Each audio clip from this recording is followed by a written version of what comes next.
Hi there, beautiful people! So, tapos na nga yung aming vacation. Kaya ito, back to reality. I-share ko na lang yung mga airport moments. Super, so may camera ko, ayan. Sorry naman, eye-to-eye contact. So, i-share ko nga yung mga airport moments in a separate vlog. For now, parang today, naisip ko, nag-reflect ako na parang, as a single mom, ang layo na pala ng difference namin ng life namin ng mga anak ko before tsaka ngayon. Tapos all glory to God talaga, as in parang last week before vacation namin, may nakachat ako na dating classmate, tapos nagtanong siya parang, how did you do it? Paano to na single mom ako of 3 kids, tapos na-survive ko yung pain, ganyan. Tapos as in ang ko lang talaga is si God lang talaga, yun lang talaga yung sikreto. I mean, hindi siguro lahat mag-agree, pero in my life, yun lang talaga yung aking kinapitan. Yun lang yung aking sikreto nun. I mean, pagdating sa work, hindi ko talaga ma-imagine, supernatural favor. Yun din yung ina-open sa akin ni Lord ngayon. Kaya gusto ko mag-vlog kasi nakita ko sa life ko yung supernatural favor talaga, na kahit na may ganong instances, lahat naman kasi tayo may trials in life. Parang ako, sige, let's start with me. Nagpakasal kami ng aking husband. Ex na, kasi hindi na nga kami magkasama, ganyan. Tapos parang it's been 1 year going strong, na wala, separated. Going strongly separated. So, ganon, 1 year plus na ganon. So, ex na yung ko sa kanya, yung tawag ko sa kanya, kasi hindi naman siya present sa life namin eh. Ganun. So, he chose not to be. So, let's respect that. We will move on. Ganun na lang ang life. So, ayun nga, 25, parang nag-work na ako noon, nag-work na din siya, pero feeling ko masyado akong in love sa idea ng love, kaya hindi ko nakita yung mga red flags. Tapos siya din, na-force siya to jump in to the marriage, ganyan. Hindi naman ako nabuntis before marriage, pero yung circumstances napunta doon na into marriage, pero hindi ko nakitaan sa kanya yung initiative, ganon. So parang ako naman, I just let it flow, kasi hindi ako nag-think logically noon as a person, kasi I don't know my worth eh. So ang ginawa ko, nag-go with the flow lang ako sa mga bagay-bagay. Yung aking anak, sinenyasan ko, alam na nila yan, na pagka burst of ideas, alam na nila yan, na pag may stop, mamaya na lang tayo mga anak, ganyan. So yun, very good naman.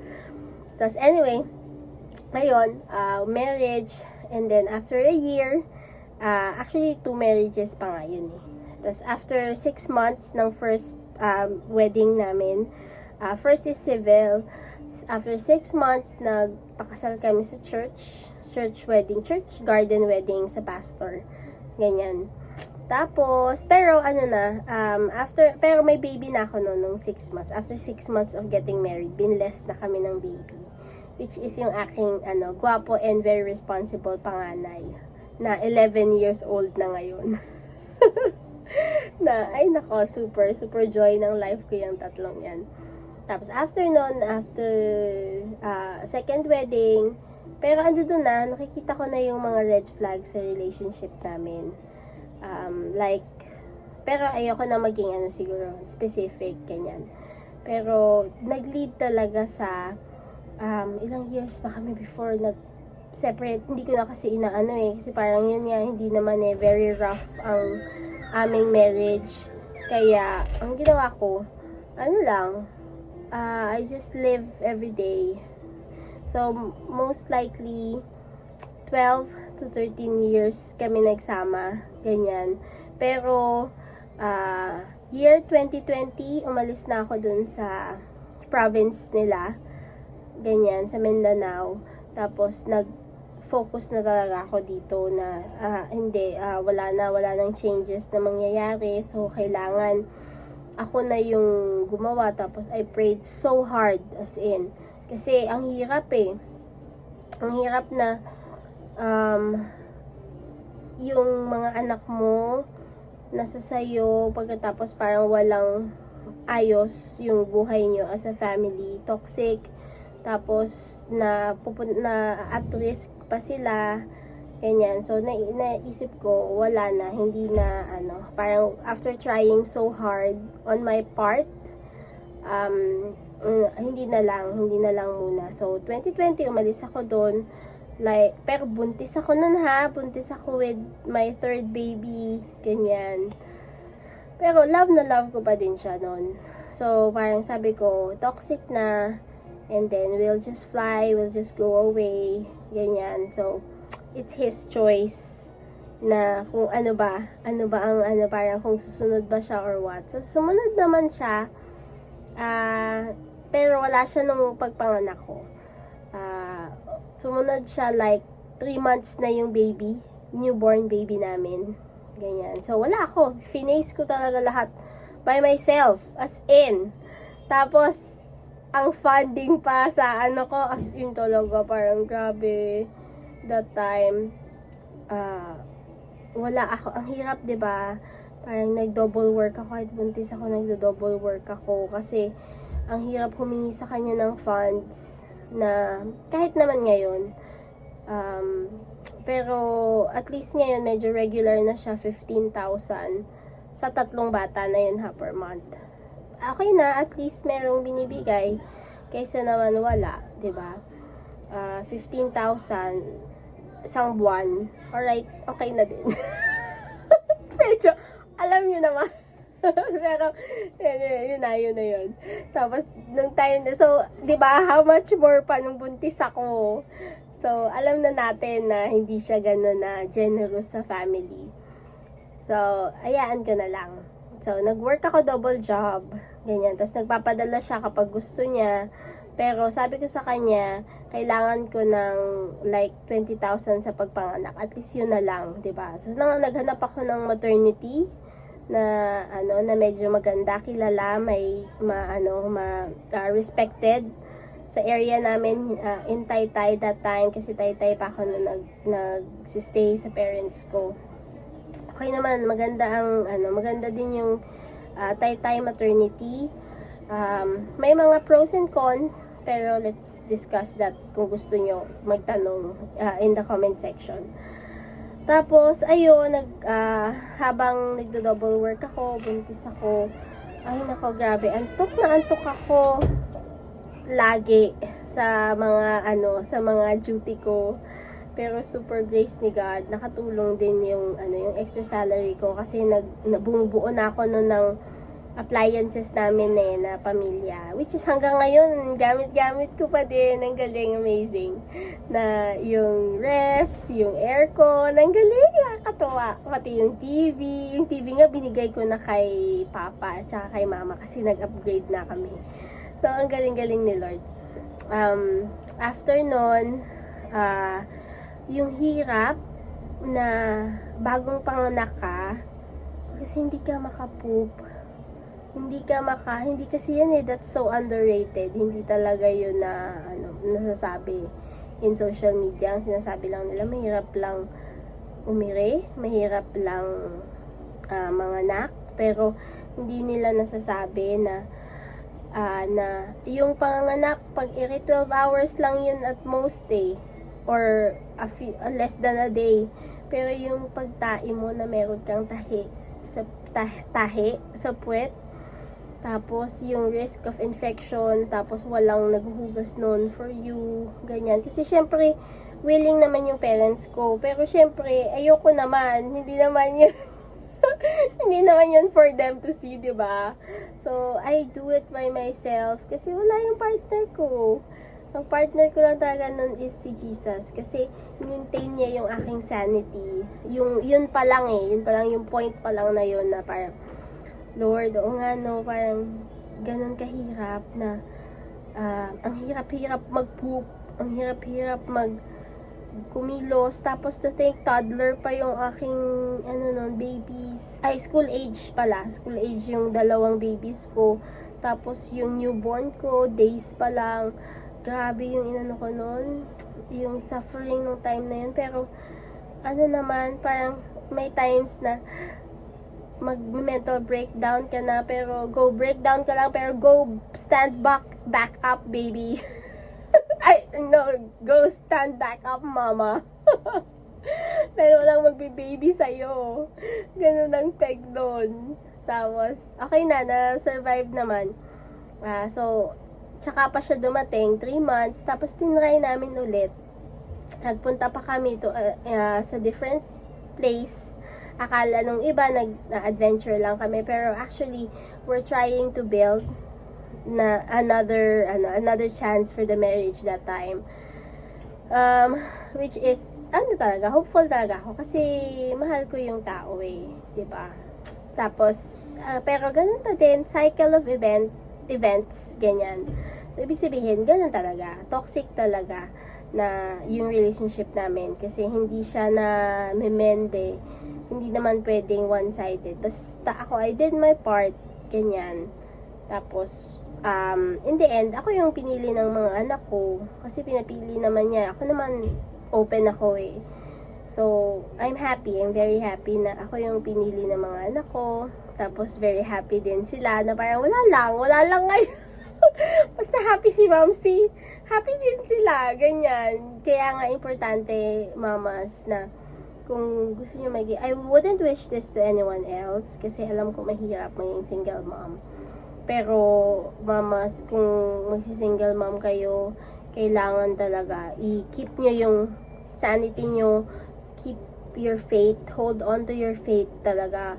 Ako, si Jesus talaga yung naging sagot dun sa akin.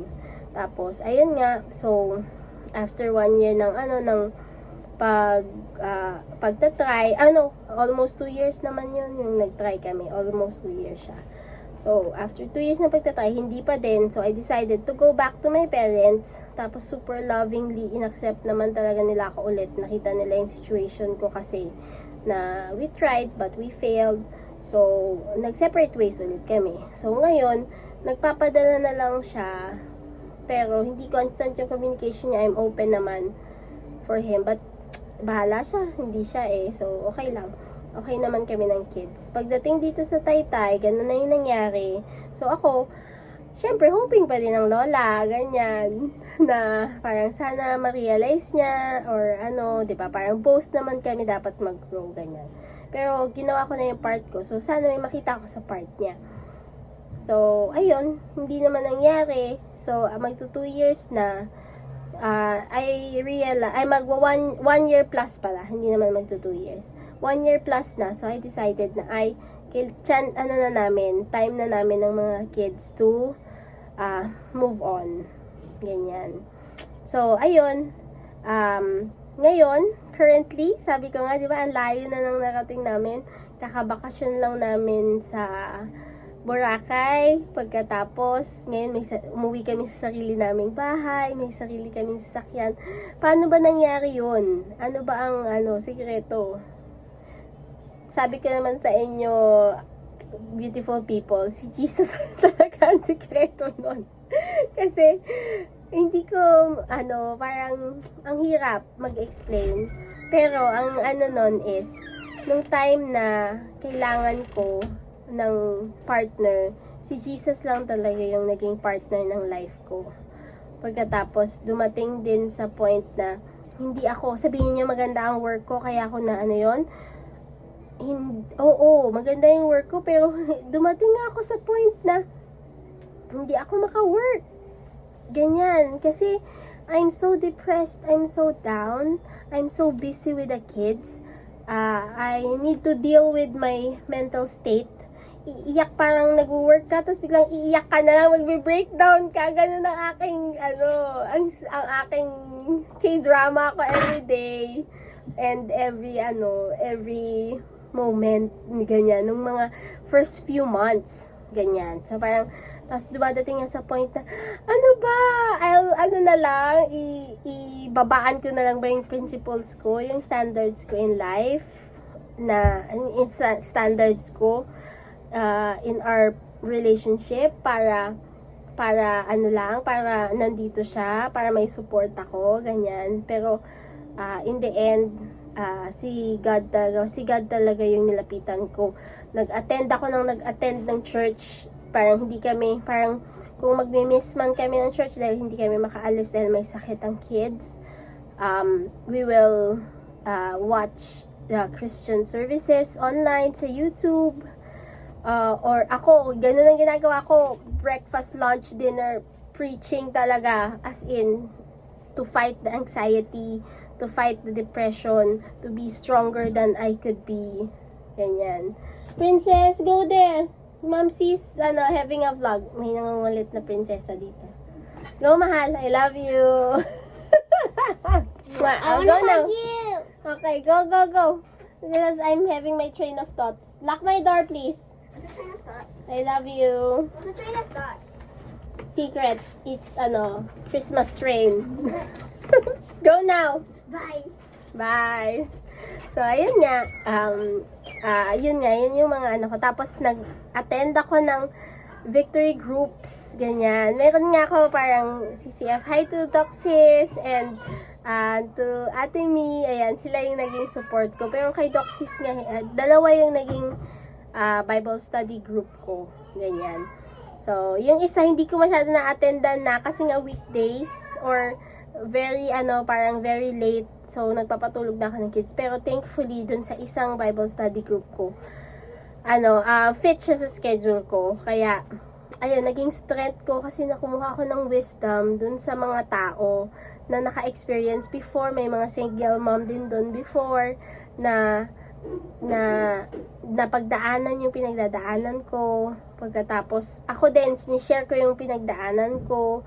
Tapos, we get wisdom from each other. So, yun, nakakatuwa. Parang, nilalagay ka ni Lord sa mga tamang tao kasi gusto niyang ma-feel mo yung presence niya through them. Ganyan. So, kahit wala akong partner, nakahanap ako ng support na ganun.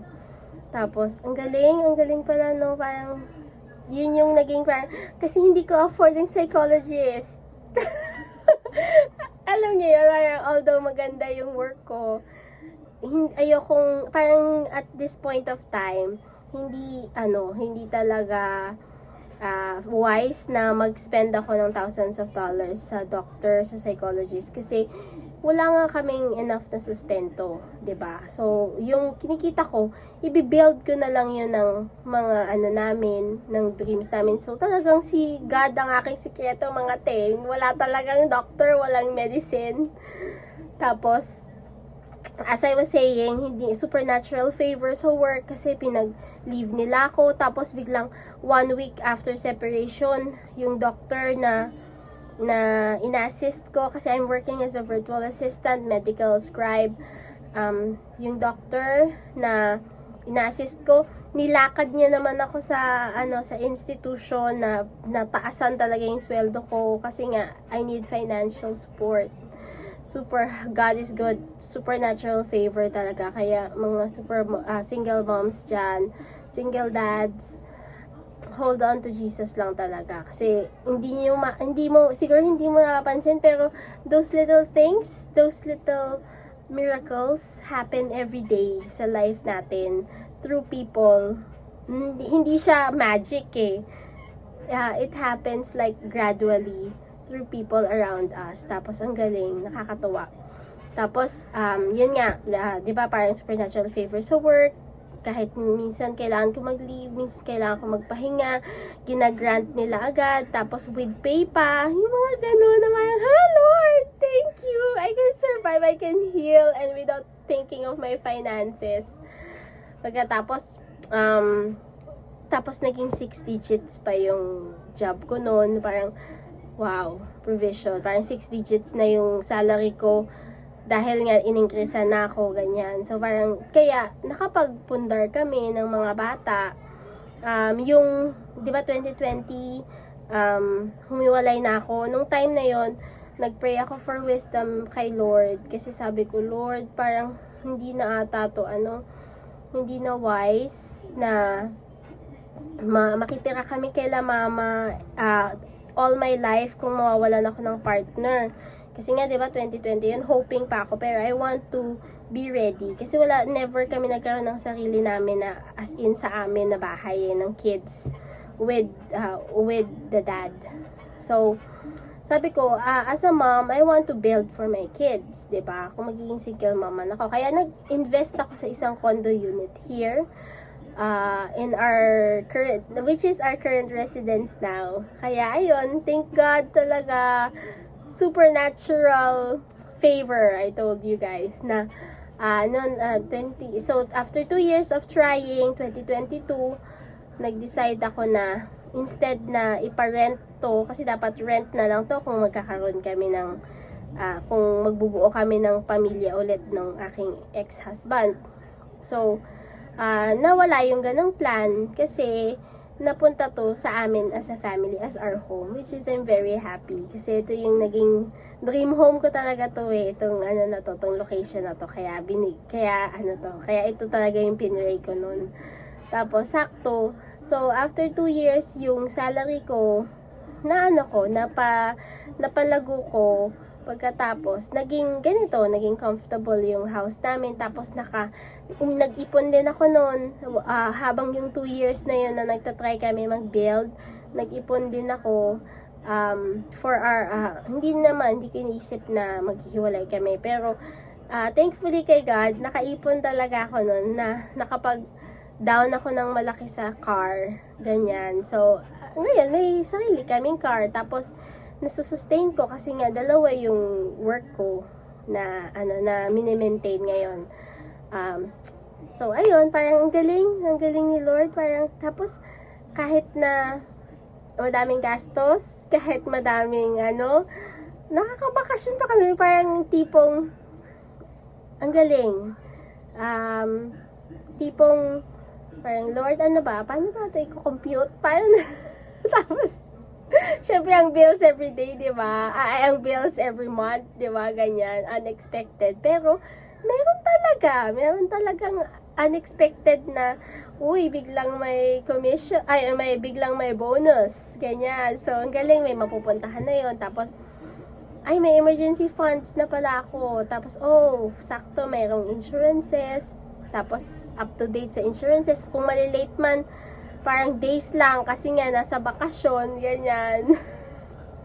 pero super up to date yung mga bills. Hindi na ako kinukulit ng credit card, ganyan. Kasi up to date yung credit card ko. Yung gano'n na parang, minsan nga, hindi ko na kailangan gumamit ng credit card Parang pang emergency na lang talaga siya.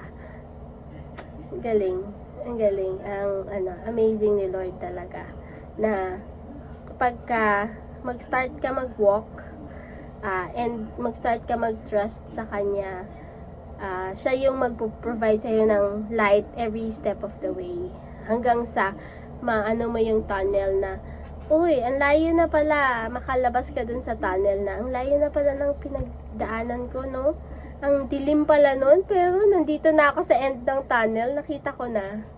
That's the feeling na na-feel ko now. Hindi pa perfect, madami pa akong pinipray kay Lord, like financial stability, like ngayon, I don't want to work na kasi na sa parang I want to build a business of my own para sa financial stability ng kids in the future. Ganyan. Pinipray ko pa yan. Pero alam ko, kahit na nasa beginning of another tunnel ako, God will shed light on my path. One step at a time. Basta mag-trust ako sa Kanya. So, ganun po yung naging story ng aking love life and partnership with Jesus. So, siya yung aking partner. Kaya nga, sabi ko sa aking bio or info sa social media accounts na I'm not looking for a partner for now. Kasi syempre, I'm legally married pa. I want to abide by the law na wala akong churva. Pero, maybe someday, pagka na-annul na yung kasal namin, I will open up my heart to that. Pero someday na, parang it will take time pa. Kasi, I need to heal a lot. Tapos, I'm enjoying my partnership with Jesus. Ganyan. So, sa single moms out there, let's enjoy this travel with Jesus. Enjoy this adventure in life. Kung may partner na dadating din lang yan. We will be wiser next time. So, hindi natin kailangan umasa sa men, sa provision nila. Kasi sometimes, nahihirapan din sila. So, let's just hope and pray for our kids. And let's just do our very best. Thank you super much, beautiful people, especially single moms like me. Let's go, we will do this, okay? Sorry, medyo lang ang aking hair, hindi nakapag-ready. But, love you guys, see you again soon. Thank you for bearing with my 26 minutes vlog. Bye!